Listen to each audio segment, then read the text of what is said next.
Welcome to this channel. If this is your first time, I'm Matt Green. I do lots of mad projects. I try to anyway, in a tiny space. This is our now Matt Shack. And I'm hot. I'm already misting up my glasses.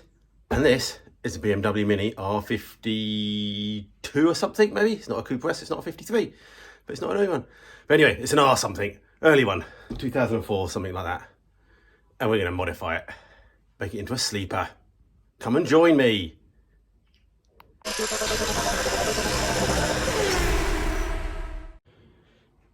Yes, as I said, if you don't know me, check out some of my older videos. I've done loads of other projects, restorations of mini pickups, things like that, and mad things. If you check out my other Metro 6R4 I'm building as well, but I just fancy doing something new. We've got this Matt Shack that we've just got our hands on, and the best way to try and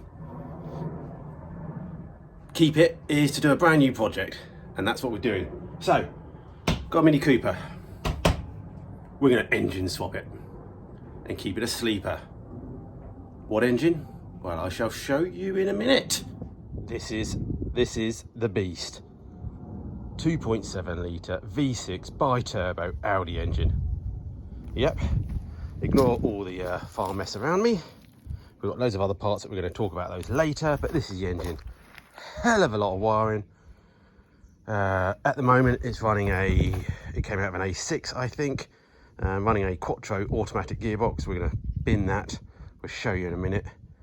And yeah, really you can't see much at the moment. It's only just come on the pallet. I've only taken the cover off it. We can go a bit more detail like that. We need to strip it down, take everything off that we don't need. Yeah. And you're thinking, what are you thinking? You're thinking he's going to slap an Audi gearbox on it, mount it in the front, transverse like that. Oh, that's going to sound good, isn't it? But hey, I'm sure something like that would be done for. Why don't you just tune a mini engine out, put a supercharger, whatever? No. We're going to put it in the back. Yep. Stick a transaxle on it, which it's got already, but we're going to get the two-wheel drive option. And we're going to try and shoehorn it in the back. We're going to make a sleeper sports car. Yeah, so we've got a lot of parts to talk about, a lot of things to do with. I'm not one of those guys that, hang on, let me clean the lens, that sort of says, hey, this is what we've got done at the end of the day, at the beginning of the video. So I don't know what we're going to get done yet. It's 10 o'clock, I've just had a bit of a tidy up. I've got the back on the axle stands. We've got to do lots. It'd be nice to be able to see a V6 just rested in here for position-wise by the end of the day. Is that going to happen? Don't know. It's very hot. Very hot. I've got beer in the beer fridge. Thank you for the person that kindly sent some beer via the Amazon wish list in the description. They didn't leave a name, so yeah, thank you. So we've popped some of them in the fridge for later. So on the Mini, what we've got to do is you've got to drop the rear subframe, drop the fuel tank out, get the bumper off, take all the exhaust off, and then we can start thinking about cutting a hole. What I'm planning on doing is running I'll show you. You might have seen it in the previous shot, a bit hard to see. This is another BMW Mini front subframe. We're going to try and mount one of these in the back. That gives us our cylinder struts, and we're going to create some strut towers, and then hopefully the V6 will just slot in. We're going to get rid of the steering rack eventually, because that's just going to be sort of just tie bars, track rod ends, or, fixed links for thing. And then we're going to sort of, obviously, I'm sure we're going to cut a lot of this off, because that's going to be the back. That's going to be sticking out the back of the car. Most you won't need that. Yeah, we've got a roll cage on order as well. That hasn't came yet, so that'll be here in the next week, because that's what we're going to bond it all to, just in case you think I'm going to be dangerous. And I'll just show you the gearbox now. What do we have here? This is the transaxle off an Audi A4, I think. I do say a lot of thinking. I bought a lot of this on a whim, with about a week's research in between, because I was going to go the 3 litre, but I went for the 2.7 bi-turbo, because why? So might as well start with turbos. And yeah, this is a 2-wheel drive box. As you can see, there's no output shaft for the Quattro. We don't need that. Looks like it makes it a lot shorter, but we just don't know.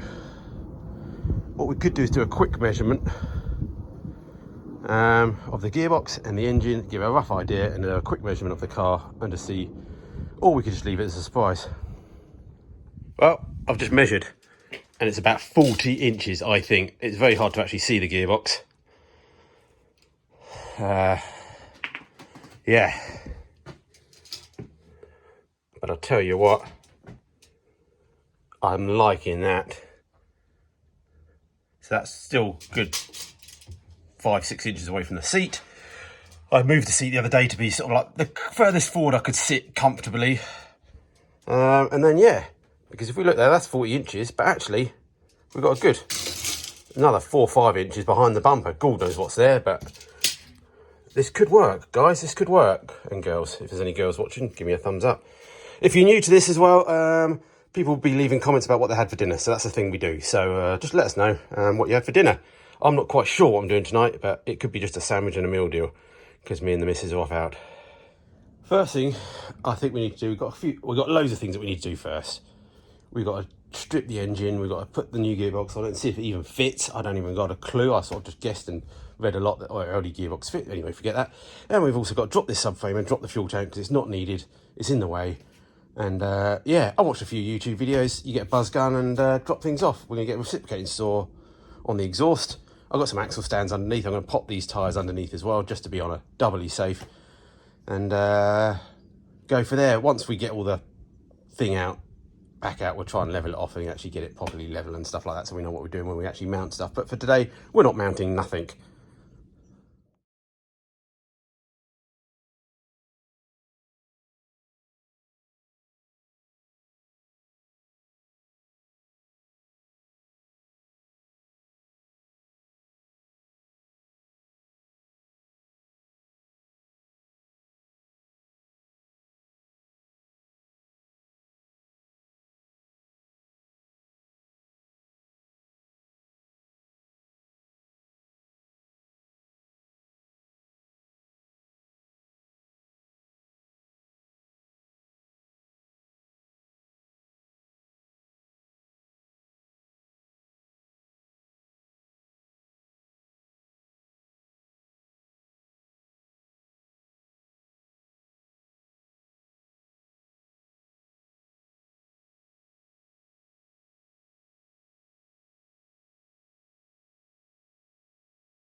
Man, this is taking a lot longer than I thought it was. Did I say something about building this in 8 weeks? That's the plan anyway.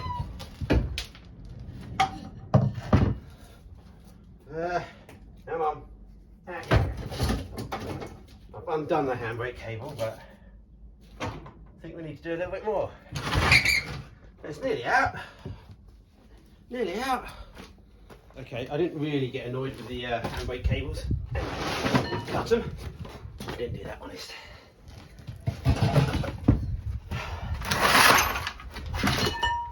God. That's one bit out. Also realised that the fuel tank straps bolt to the subframe. Didn't realise that. Anyway, we don't need those straps or fuel tank. So yeah, we'll get this out of the way. Fuel tank out next. Just going to drag it out of the way. But what I'm going to experiment on, and if I don't get time today, people can say in the comments, I'm wondering if these discs will bolt onto the front hubs of a BMW Mini that we're going to use in the back, obviously, and then we can maybe just hopefully mount the calipers. It'd be great if they mounted to the same bolts, but I don't expect so. And then that'll allow us to use rear brakes and rear calipers on front hubs. We shall find out one day. Alright, we're rocking now. Fuel tank out. Even got some fuel in it as well, so that's going to go in the old daughter's car. Not the oldest daughter's car, Gianna, not yours. It can go in the old Corsa. So yeah, I'll show you a bit later. There's some good solid mounts where the rear subframe goes to. If we can reuse those, that'd be brilliant. And also there's some quite big sort of chassis rails where the rear struts or the rear shocks and springs mount on the Mini. And if we can keep all that box section down the side there, I think we're doing good. Oh, we're getting close to have a bit of a drink. And we may be swapping our attention to the engine. It's a big engine, isn't it? It's a big engine. Yeah. I need to fix my engine hoist yet, but I need to strip it down a bit more. I'm going to take the gearbox off while it's here. So all I've got to do is move the V6, remove it closer to the door, bolt the other gearbox on if that fits, and then we get a bit closer, because it needs to be inside by the end of the day, really. And the sun's come around now, and I'm ginger. I knew I should have bought the gazebo. Well, guys giving me the clocks, steering wheel, keys. Looks like nearly the whole car loom. I'm sure there's a few bits missing. And look, engine looks a lot smaller now. I've taken the wiring loom off the top. So it might be worth plugging a battery in and see what happens at some point. Or do I get the immobiliser taken out the ECU, because it's fairly easy to do, and will just save me time. So yeah, how the gearbox comes off, I don't know. Even got the automatic gear linkage as well and everything. What I need is drive shafts. I'm missing drive shafts, so I don't know what type of drive shafts I need. Obviously you need to fit the other gearbox, so maybe 4 drive shafts maybe. And a flywheel setup as well, but we've got to find out if that gearbox fits first. So let's attempt to try and get this gearbox off. It's going to be a bugger. I think I might need to go sort the engine hoist out first, because I reckon we're going to have to lift the engine so we can get to the gearbox. Hope everyone's enjoyed it. Okay, hour gone. I upgraded my jockey wheels. One of them got destroyed in the thing, and I've been meaning to do it for ages, and I thought, well, down here, look, I've got to try and drag stuff on that. So I upgraded the size of them, so I don't know. Yeah, I think I might have put the wrong wheels on something, but we'll worry about that another day. But anyway, big wheels. Hopefully make it roll a bit easier. All right, I've gone outside for the moment. One, I need a 16mm socket I can't find, and 2, it's very hot out there. And for a ginger, that's not good. So I thought I'd come inside and do something. It's a bit shadier in here. We cut a hole out the floor. As I said, these are the sort of shock mounts under there. So it's like a box section all the way both sides. So that's good. There's a box section here which holds the beam on a little bit, but that's got to go. That's not a problem. And then you've got some mounts sort of in there that are quite solid, where the radius arms or swing arms mount. But again, we don't need to touch them. We're just going to run along the side here, just across there. I think we can go further back, but for now we'll just trim across there, along that box section, and just along here for the moment, and we work out how much. You know, it'd be nice to keep some of this, because obviously I'm hoping the diff's going to be lower and then sort of pop underneath there. I've removed the bumper for now. Good thing with old cars is that half the bolts are missing anyway, so it didn't take much. And yeah, because yeah, you can see the end of the box sections there. Obviously it's a sort of crumple zone, you know, where if you want to put a tow bar, I guess, I don't know if you do that. But yeah, so that's pretty strong, I would have said.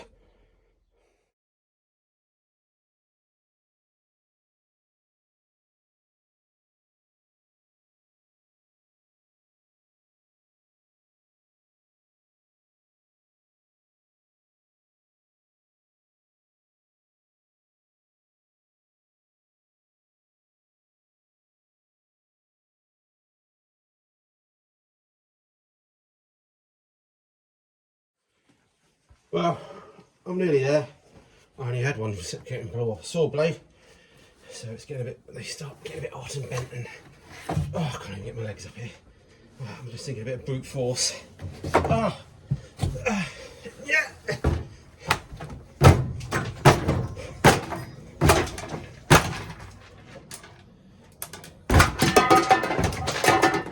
Come on. Come on. It's going up. No. Down. Now we've got the bigger part in. I know you're going to say hammer. Come on.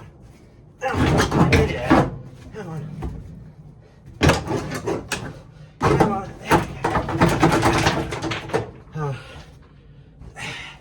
There we go. Oh. A little bit cut there. Just.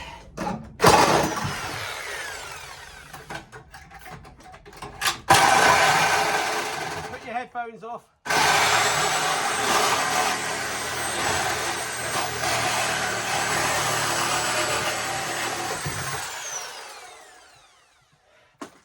You're seeing it live. Oh, don't we just love cutting a perfectly good car?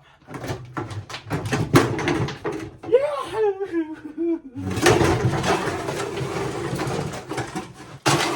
Sorry, I think I just made a move.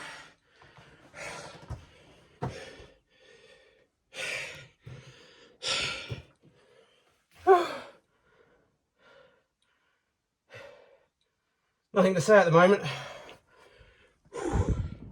Oh, alright, well, just had a bit of a clean up. Just eating a chicken and bacon sarnie. And yeah, we've got a hole, so that's good. So again, anyone new, I'm hoping I'm going to get a few new people joining my channel. Welcome, make everyone feel welcome, all the original guys and girls. So yeah, I'm hoping that this Spurs encourages people to do cars and give it a go. So yeah, all I ask is if you could hit the like button, that'd be really great. It'd be good to get us some good likes on this one. And subscribe, if you could do that, that'd be brilliant. And watch me every week, maybe twice a week, hopefully. And yeah, if you want to help in any other ways, if you check out the description, you can become a patron, or there's an Amazon wish list, or just email me. I think my email address is in the description. Email me if you've got parts, or you've got something, you've got an idea. Leave a message, let's discuss stuff. The things I've not really thought about, I haven't even tried obviously the gearbox yet, but we've got gear linkage to sort. So gonna cable, it's obviously bit cable in the Mini, mechanical on the thing, on the Audi, but we can make that into a cable. But you know, what's a good rear setup? Let me know. Someone's talked about boat throttle cables or steering cables, outboards. Anyway, that's that. Clutch, if anyone can help me, I'll try and put the description of the gearbox number and the engine number, work out what manual clutch I could use. I think we're going to make up the hydraulic clutch, we'll just mate up hopefully, and we'll just have to see if the pistons and slave and master are the correct sizes between Mini and stuff, and hopefully that will just work. Crankcase sensors, another thing I'll figure out maybe, because I'm going for the automatic box of the manual. What other problems I might have? Speedos, I think they may work off the ABS sensor, so will the Mini speedo still work? Rev count and fuel gauges and all that, temperature gauges. Things we can work out later, but problems we've got to think about. And yeah, welcome everyone. Let's get back to it, come on. We've got to try and get this engine in by the end of the day. Okay, 2 hours left. We made a temporary shade to stop Ginger's burning. I've managed to wrap a couple of seat belts, oh, you won't look at the knots, around the engine mounts. It's obviously a bit gearbox heavy at the moment. I've managed to take 5, 6, 7 bolts out the gearbox. Not quite sure how many hold the thing on. It's an auto box, so I don't know if there's any that, you know, obviously I've taken the big ones in that come in and go into the engine block, but I don't know if there's any underneath that sort of go the opposite way. But yeah, it'd be good if we can get this out. We've got 2 hours left, so let's see what we can do and see if we can get this engine anywhere near the car. Be a good one, won't it? Alright, anti-roll bar off and Audi subframe out. So yeah, making progress. Only 4 bolts from the gearbox and the engine mount. There, the engine mounts there. So, it'd be really nice to reuse those and just drop them onto the cage or something like that. It'd be nice. Alright, let's see if we can get this gearbox off. Oh, wow. Alright. Whoa, 2 hours. Not all the right tools, but we got there. Got all the bolts out, got that thing off, made it a bit lighter. That fell over. Damaged the wheel, had to put another wheel on. So yeah, this is obviously a quattro box, so it's obviously got a transfer box on the back as well for rear wheel drive, but it's, let me get the tape measure a bit longer. What's that? Nearly 3 foot, so it's a foot longer than the two-wheel drive box. So I don't know what to do. We've got to get the flywheel / clutch, whatever it is, for automatics is called. That's got to come off because I don't expect it will fit on the other gearbox without that. And yeah, wow, that looks strange. Is that normal, or is it just broken it where it's come out? Okay, we should have left 10 minutes ago. I've given myself an extra 20 minutes. I've just used the Saphira to help guide it up into the area. I'm going to spend another 10 minutes to see if I can wiggle it under the car. I don't think it was going to go. But we could try lifting the car up a little bit. So I think we're not going to make it today, but we've got the engine so we can see the car. Okie dokie. I'm done for the day. It's nowhere in the right position. Needs to come up more. I've now topped out on the hoist. I need to make the lower straps. It's a bit of a piss angle, but it's in, and that's got with a big fan on the front as well, which, you know, they can come off as well at some point. Any advice on how to take those off? I can't see any nuts and bolts, but obviously they're very somewhere. And yeah, I'm sure a YouTube will tell me anyway. But yeah, we're making progress. I wanted the gearbox on at the end, but well, life's that. It's slow work by yourself and just cracking on. Yeah, till next week. Woo. Yes, I'm sunburnt, but oh well, it was worth it. V6, 2.7 litre, twin turbo, BMW Mini, engine swap, sleeper. Oh, my lips are dry. Anyway, I'll turn away from the camera. Get my face a little wash. Anyway, if you're new, welcome. Please stick around, let me know what you have for dinner. I think might just maybe pick up some fish and chips or meal deal tonight, because we're off to try and peek at some hot air balloons. So we don't know what we're doing for dinner. But I had a chicken and bacon sandwich for lunch. So yeah, let us know what you're doing. If you want to help in any way, check out the description, shout out advice or things, ideas that you've got for this. Parts, bits and bobs, where you've seen something. You can imagine all the problems I've got to solve. And yeah, stick with us. 8 weeks. We call this week 0, I think, just for setting up. Then it sneakily gets me another week. Next weekend, got to go up to Yorkshire to see my dad. So I might, if I can get the drive shaft length sorted, but I don't think I can. But we'll see. All right, stay safe, everyone, and hope you like the new project. And should be a quick one. Frank's not going anywhere, not selling him. We get him done as well. But I just want to do this. Make me happy.